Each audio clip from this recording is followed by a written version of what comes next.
Okay, this is going to be an explanation of finding velocity as a function of time in relation to drag. This is meant for the AP Physics C class and their quiz on Friday. So we have a ball and it's falling. There are two forces on it, the force of gravity and the force of drag, which we'll just call FD. So the first thing we do is we are going to sum the forces in the y direction.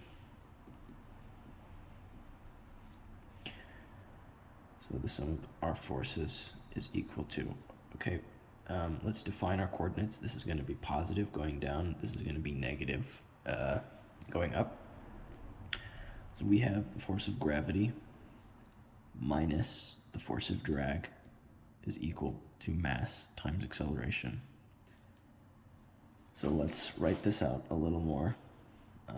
Force of gravity will be equal to mg, and the force of drag, this is actually going to be equal to kv. K is called the drag constant, and this is dependent on the surface area of the object, and v is just our velocity. So we're going to do mg minus kv is equal to ma.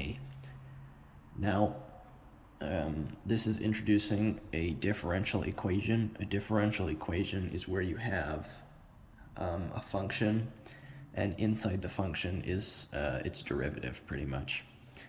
So acceleration is the derivative of velocity.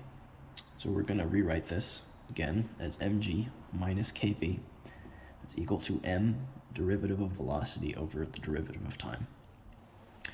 Now we want all of the velocity on one side and all of the time on the other side. This is called the separation of variables because we're separating this derivative right here. So the first thing we're going to want to do is we're going to want to make v positive. So we're going to factor out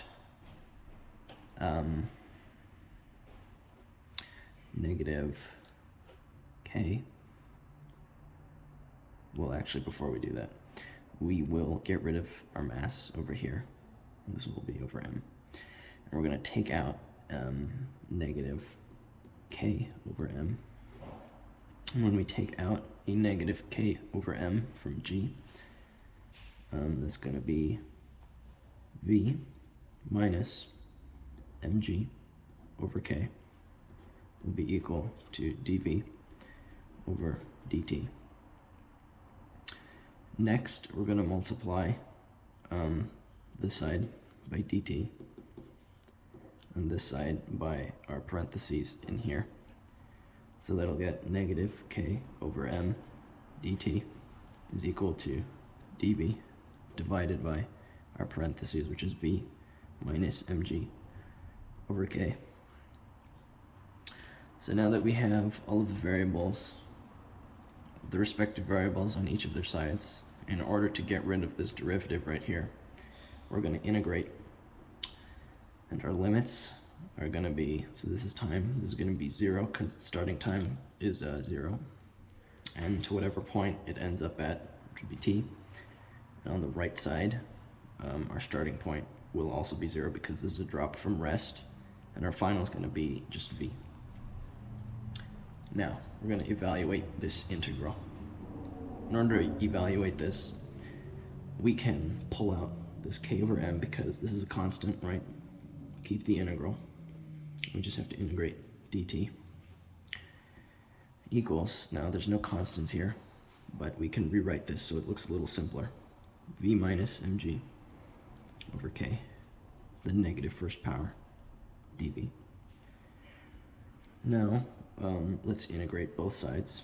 So this becomes negative k over m. This right here becomes just t. And we need to evaluate our limit still. From t to 0 equals.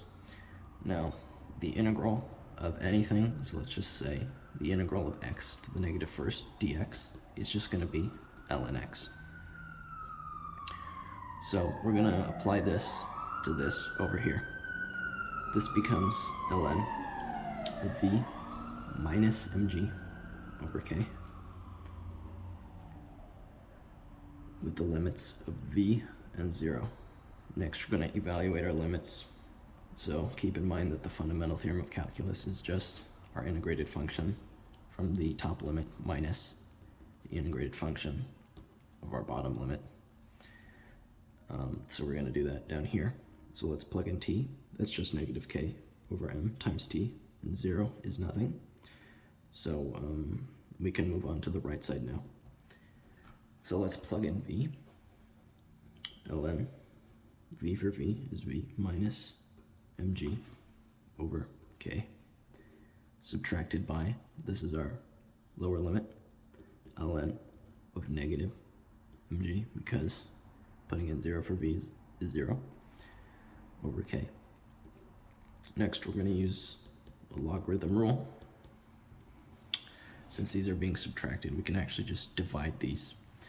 This becomes ln of v minus mg over k over negative mg over k.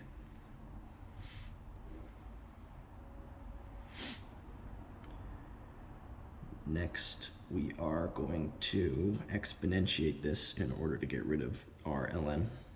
So we'll do base e. This becomes e to the negative k over mt equals ln, excuse me, I just got rid of that, equals v minus mg over k over negative mg over k. We're going to multiply both sides by negative mg over k. Get rid of our denominator because we want v by itself, right?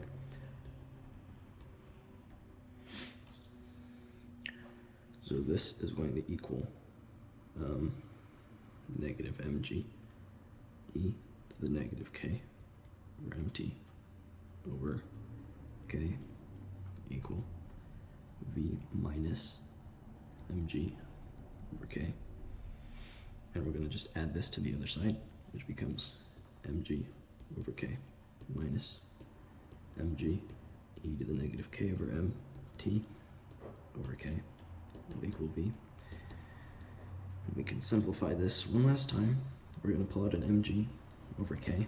This is going to be 1 minus e to the negative k over mt